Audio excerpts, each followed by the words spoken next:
خواجہ قطب الدین صاحب پہ بھی الزام لگتے رہے. ایک الزام یہ بھی لگا کہ قریب چلے گئے. ہوا کیا؟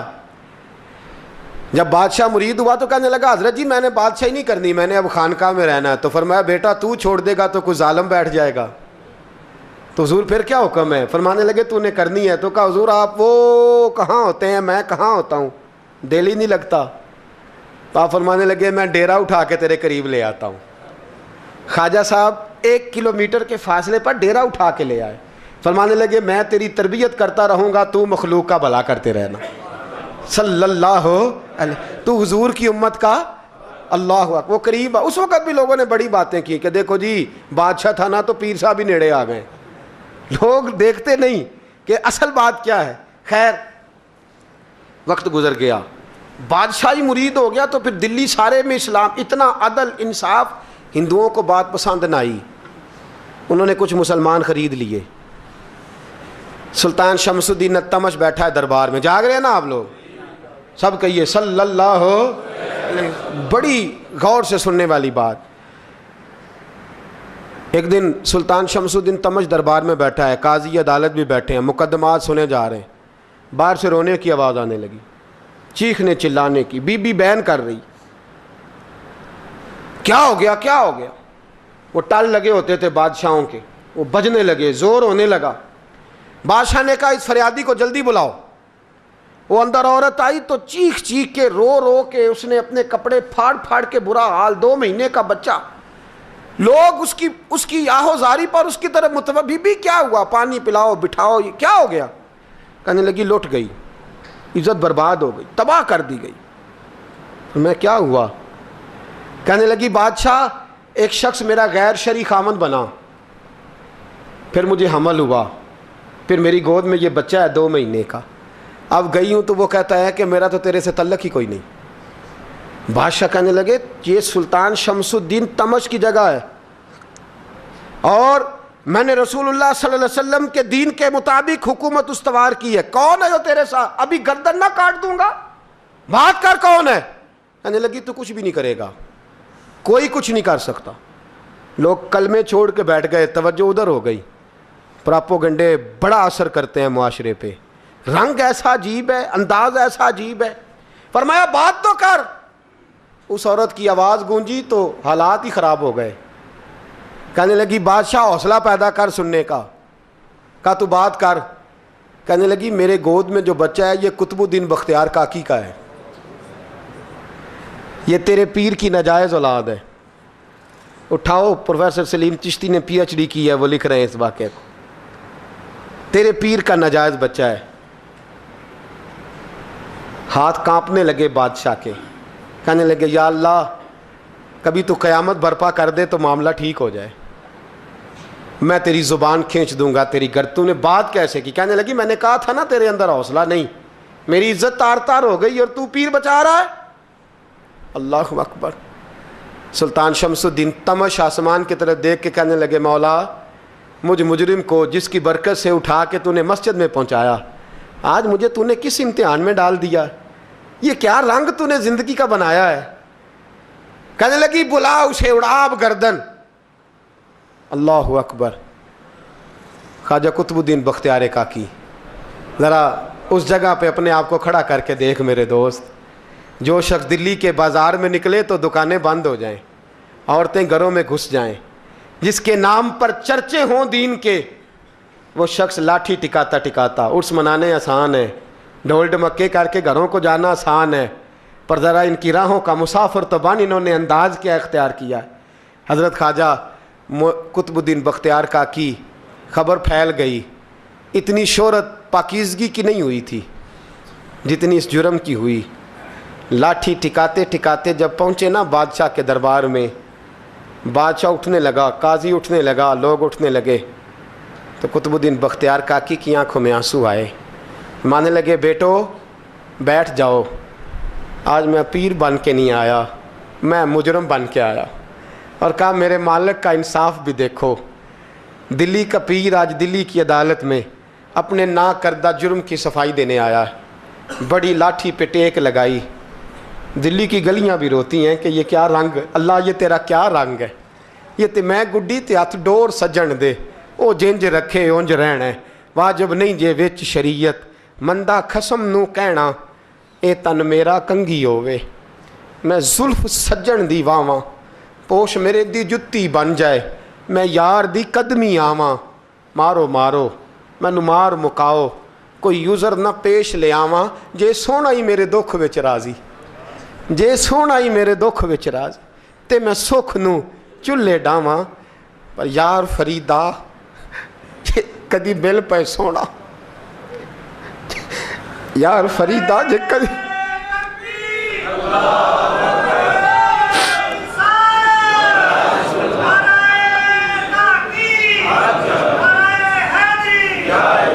ਜੇ ਕਦੀ ਮਿਲ ਪਏ ਸੋਹਣਾ, ਬਸ ਉਹਨੂੰ ਰੋ ਰੋ ਹਾਲ ਸੁਣਾਵਾਂ। ਟੇਕ ਲਗਾਈ ਹੈ,